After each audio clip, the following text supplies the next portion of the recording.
Hi everyone, and welcome to the Evening Standards Shop London event. My name is Toria Smith and I'm the founder and owner of GRAPE Fig.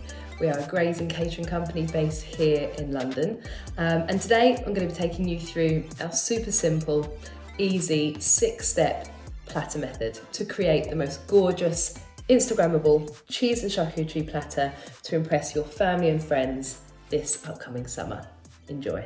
Today, I'm going to be taking you through our very own step-by-step platter method to create the most gorgeous, Instagrammable cheese platter for your family and friends for the upcoming summer months. So we sell a postable platter kit at GRAPE Fig, which includes everything you need, bar the fresh produce, but I'll highlight that later on. Everything you need to create a gorgeous platter at home. It's super easy. It's super fun, and most importantly, delicious. So there's a 6-step method, as I mentioned. I'll be taking you through that throughout this tutorial. The 3 cheeses that we're going to use, firstly is Shepherd's Purse's Harrogate Blue. So it's a golden-bodied, blue-veined cheese made with milk from Yorkshire cows. Absolutely gorgeous, such a good blue cheese.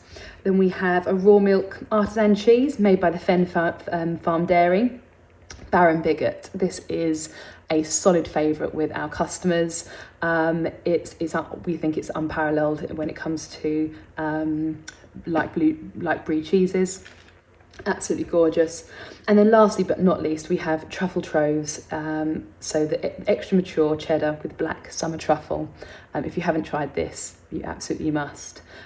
Absolutely gorgeous. So we're going to start with step 1, and step 1 is fan it out. So as you can see here with the platter method, we like to create kind of shapes with our cheeses. If you have a block of cheese and you just place it in the middle of a platter, sometimes it can be a little bit intimidating, not very easy to kind of dig into.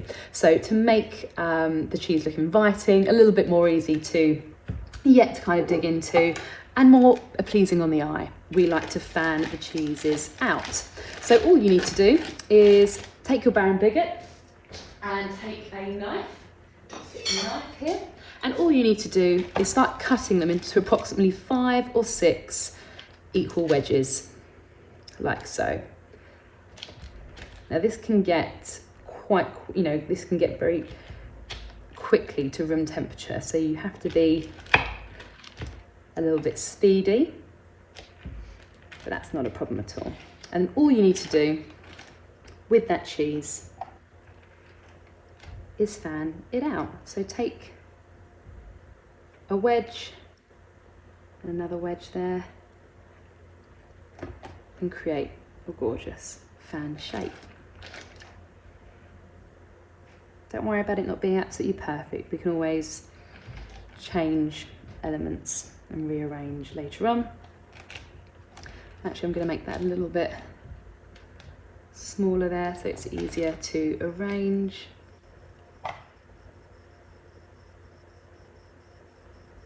Stunning. So we've created a little, nearly semicircle with the Baron Bigot there. Next, we are going to take our blue cheese, so our Harrogate Blue, and do exactly the same. So I'm going to get this open here.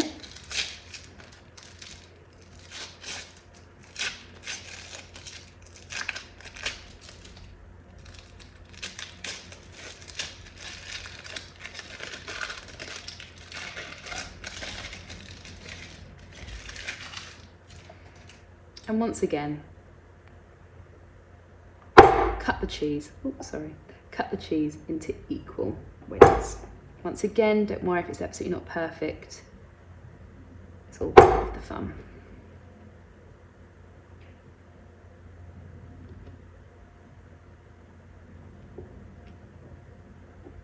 Wonderful. And then we are going to, once again, fan that cheese out in a very similar fashion.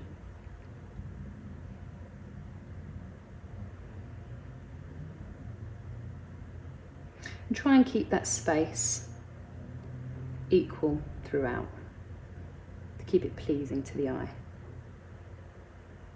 There we are. Wonderful. The next step is edge it up. So as you can see, we have created a partial edge here, but we just want to close that gap so that we can have loads of fun in the middle here without elements falling over, falling off of the platter. So we're going to take our truffle cheese and place that on the edge here. Perfect. And as you can see, we have gaps here. Now, just to kind of show you what I mean by that. So if you have things like blueberries or olives and you kind of put them in and around the platter and you kind of move it to, for example, a dining table, if this didn't have a rim around the edge, you're going to have elements of your platter fall off. So that's why at Grape and Fig we like to create this gorgeous edge around the platter. So we are going to take some of our salami. So you obviously get this as part of the platter kit. And what we're going to do, I'll show you.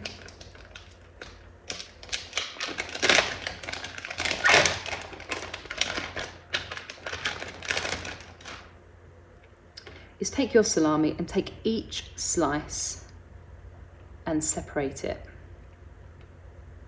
from the pack there. And then what you're going to do is you're going to take your salami slice and you're going to fold it in half and fold it again. It kind of creates a little salami floret there. You're going to continue doing that and put them one after each other. They're kind of creating little, salami roses almost.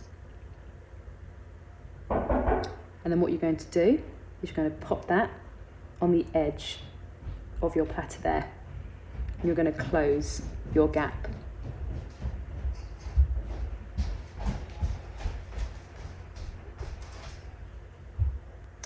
Then what you're going to do is exactly the same thing for the other side of the truffle cheese. So once again, half and half again. Half and half again. And keep adding those in. And you can add that, and that completes the edge. So you've got a gorgeous circle and then this free space in the middle, and that's where we pile it on. So step 3. So what you want to do here is you want to take the rest of your cured meats. So we have some Parma ham here.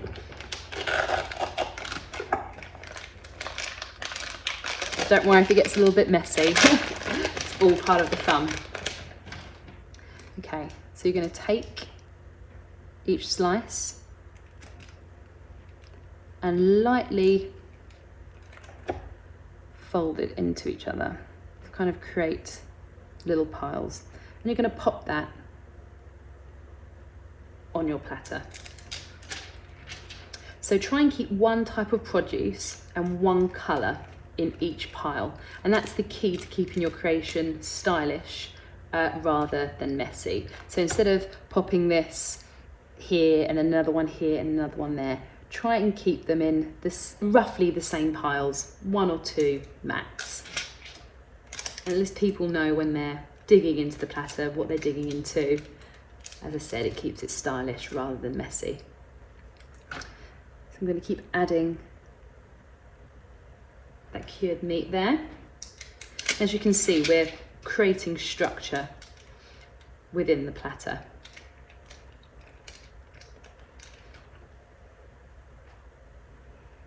A little bit more there.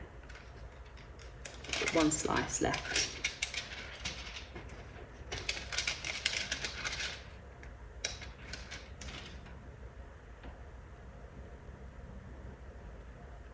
Stunning. And then you're going to take your dried apricots, which are included in the pack, and you're going to create a couple of little piles of these too. As I said, you're creating structure in your platter. So a little pile there and potentially a little pile here. And as you can see, it's building in texture and vibrancy and colour, and that's exactly what you want. So you essentially have a base of cheese and now we're adding more and more to that platter to make it more exciting and pleasing on the eye and delicious too. So that is step 3. So what we've done is we have fanned it out, we've edged our platter up, we've piled on some key produce that creates structure, and now we're going to get into the fun bit. So step 4 of the platter method is fill it in. So as you can see, we have gaps in between the piles here, and that's where loose produce come in. So things like blueberries or olives, anything a little bit oily, that's where you can pop them into these kind of pools of space. So use your nuts and your olives to make the platter now look super dense and super stunning. So we're going to get some olives, which are included. At this stage, we can actually open some honey and add that as well there, just before we fill it in, and just get those olives, just fill those gaps. Wonderful. Then you'll have some walnuts as well included in, so add a little bit of those in. Any gaps, fill those in. We don't want any gaps whatsoever in a platter like this.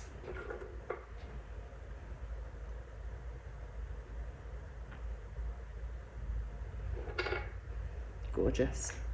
I think a little bit more over here. And there's no set rule for this, so whatever you think looks good, you go for it. Okay, and that's step 4 all done.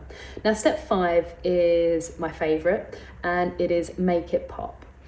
So this is perfectly fine. This is a perfectly gorgeous platter, completely acceptable, but there are little tips and tricks that you can add to a platter like this, just to really make it sing and make it even more gorgeous than it is currently. So we can bring in some fresh fruit. We don't include this because it doesn't travel well, but if you have anything in your fridge, like any figs, any grapes, any fresh fruit, anything whatsoever, you can add them now if you wish. So we've got some fig here. It would be a grape and fig platter without some fig, so we're going to add that in there and here. And as you can see, it's making the platter sing, it's making the platter pop, and that's what we want. We have some strawberry here. That red colour is simply gorgeous, so we're going to add that in there as well. We've got some cherries that we're going to add. Anything that you've got, any fresh fruit, will add vibrancy and freshness to the platter. And you can add as little or as much as you like. It's completely and utterly up to you. I'm going to get a little bit of orange here. The truffle cheese pairs perfectly with citrus flavours. So this not only adds colour, freshness, but it pairs wonderfully with that truffle cheese there. Got some grapes here. Not too many, you don't want to overload this, but just some grapes will make it look even better. Very jewel-like, which is stunning. You get a little gorgeous wooden spoon, so you can start dipping that into the honey there. Amazing.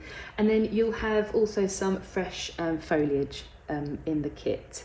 And this is a very signature grape and fig look. We always work with food and flourishing together. So if you just add, got some wax flowers here and some gorgeous eucalyptus. So we're going to add this in and around and really make the platter pop. This is stunning. Just adds that wow moment. Just make sure that the foliage that you use, if you're doing this at home and doing it a DIY, just make sure the foliage is food safe, like eucalyptus is. Okay, I'm going to add one more tiny bit here.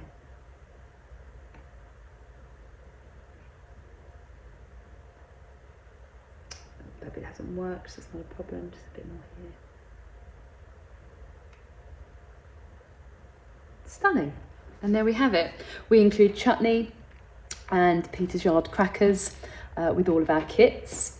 So we don't like to waste space on our platters, so we always serve them on the side. But there we have it. That is our 6th step. The 6th step being showing it off. So get your platter, get your friends and your family in the garden, or take it with a picnic and show off your piece of edible art. Hope you've enjoyed, guys. It's been a pleasure, and let us know how you get on with your creations. Thanks so much.